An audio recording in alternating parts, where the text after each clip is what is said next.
مش هتلاقوا احلى ولا اشيك من كده. التورتايه البارده دي من غير فرن ومن غير قالب ولا ادوات، طريقه عبقريه وبتدوب في البق. قهوه سريعه الذوبان دوبتها في معلقتين من الميه.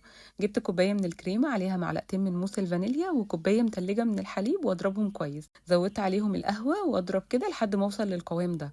بعد كده معلقه من القهوه سريعه الذوبان ندوبها في الميه وننزل عليها بالحليب. نجيب بسكوت سادة أي نوع يكون مدور، غطسه في الحليب ونرص كده في طبق التقديم على طول بالشكل ده عشان نعمل شكل الوردة الحلو قوي ده. ننزل بالكريمة نوزعها كده بمعلقة بكل سهولة. نكرر الطبقات، طبقة من البسكوت عليها طبقة من الكريمة، وهكذا بقى لحد ما نوصل للارتفاع اللي احنا حابينه.